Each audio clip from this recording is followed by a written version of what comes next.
127 জন প্রার্থী পরিবর্তন করে আওয়ামী লীগের মনোনয়ন চূড়ান্ত।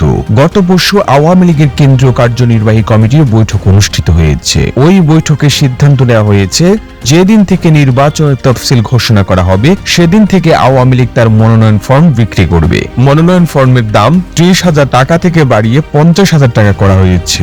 আওয়ামী লীগ সভাপতি প্রধানমন্ত্রী শেখ হাসিনা ওই কার্যনির্বাহী কমিটির বৈঠকে বলেছেন যে নির্বাচনে কাদেরকে মনোনয়ন দেবে তার তালিকা পুরোপুরিভাবে চূড়ান্ত করা হয়েছে। আওয়ামী লীগের দায়িত্বশীল একাধিক সূত্র নিশ্চিত করেছে যে 300 আসনের চূড়ান্ত মনোনয়ন তালিকা এখন প্রধানমন্ত্রীর টেবিলে। একাধিক দায়িত্বশীল সূত্র নিশ্চিত করেছে বর্তমানে যারা আওয়ামী লীগের এমপি আছেন তাদের মধ্যে অন্তত 127 জন আগামী নির্বাচনে আওয়ামী লীগের মনোনয়ন পাবেন না, তাদেরকে নির্বাচনে বাদ দেওয়া হচ্ছে। বিভিন্ন সূত্র মতে আওয়ামী লীগ ধরে নিয়েছে বিএনপি আগামী জাতীয় সংসদ নির্বাচনে অংশগ্রহণ করছে, কাজেই বিএনপি নির্বাচনে অংশগ্রহণ করছে এটা মাথায় রেখেই মনোনয়ন তালিকা চূড়ান্ত করা হয়েছে। আওয়ামী লীগ সভাপতি ইঙ্গিত করেছেন যে বিএনপি শেষ পর্যন্ত নির্বাচনে আসবে মনোনয়ন বাণিজ্য করার জন্য এবং নির্বাচনকে প্রশ্নবিদ্ধ করার জন্য।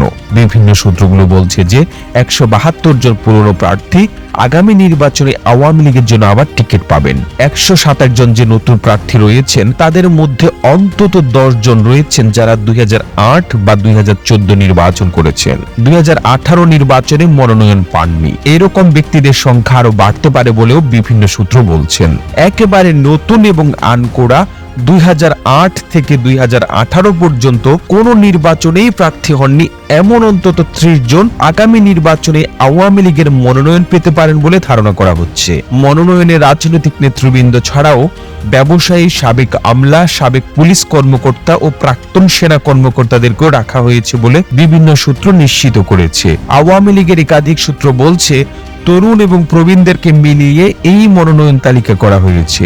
সংশ্লিষ্ট সূত্রগুলো জানাচ্ছে যে এর মধ্যে 300 আসনের প্রার্থী চূড়ান্ত করলেও আওয়ামী লীগ শেষ পর্যন্ত শরিকদের জন্য 50টি আসন ছেড়ে দেবে। এই নিয়ে শরিকদের সঙ্গে খুব শিগগিরই বৈঠক অনুষ্ঠিত হতে পারে বলে ধারণা করা হচ্ছে। যে আসনগুলো শরিকদের ছেড়ে দেওয়া হবে সেই আসনগুলোতে যারা আওয়ামী লীগের প্রার্থী আছে তাদেরকে পুরস্কৃত করা হবে। একাধিক সূত্র বলছে যে আওয়ামী লীগ মহাজোটের অধীনে নির্বাচনে যাবে নাকি শুধুমাত্র 14 দলকে নিয়ে নির্বাচনে যাবে তা নিশ্চিত নয়। আওয়ামী লীগের বিভিন্ন সূত্র বলছে কৌশলগত কারণে আওয়ামী লীগ 14 দলগতভাবে নির্বাচন করতে চায়, জাতীয় পার্টিকে আলাদা অবস্থানে রেখে নির্বাচনে প্রার্থী দিতে চায়। কারণ বিএনপি যদি শেষ মুহূর্তে প্রার্থীরা প্রত্যাহার করে নেয় তাহলে কোনো আসন যেন প্রার্থী শূন্য না হয় সেই বিষয়টি মাথায় রেখে আওয়ামী লীগ বিভিন্ন ধরনের প্রস্তুতি গ্রহণ করেছে। একাধিক সূত্র বলছে যে প্রার্থিতা মনোনয়নের ক্ষেত্রে জনপ্রিয়তাকে প্রাধান্য দেওয়া হয়েছে, তবে কিছু কিছু আসনে আওয়ামী লীগ কৌশলগতভাবে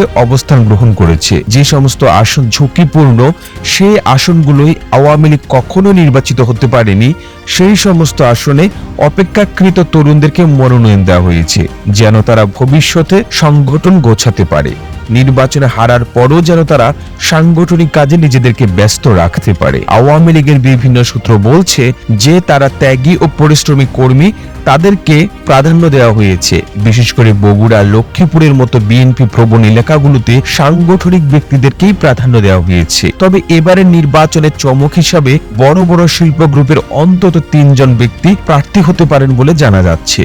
এছাড়াও নির্বাচন প্রার্থীদের ক্ষেত্রে আরো কিছু নাটকীয় চমক থাকবে বলেও জানা গেছে। এই প্রতিবেদন তৈরিতে তথ্য ও উপাত্তের সাহায্য নেওয়া হয়েছে জাতীয় গণমাধ্যম বাংলা ইনসাইডার থেকে। আর আপনারা এতক্ষণ সঙ্গে ছিলেন বিশ্ব বাংলার। এভাবেই সঙ্গে থাকুন, আমরা তো ফিরছি নতুন নতুন প্রতিবেদন নিয়ে। একই সাথে আপনি যদি বিশ্ব বাংলার পেজটিকে ফলো দিয়ে না থেকে থাকেন এখনই ফলো করুন। ধন্যবাদ।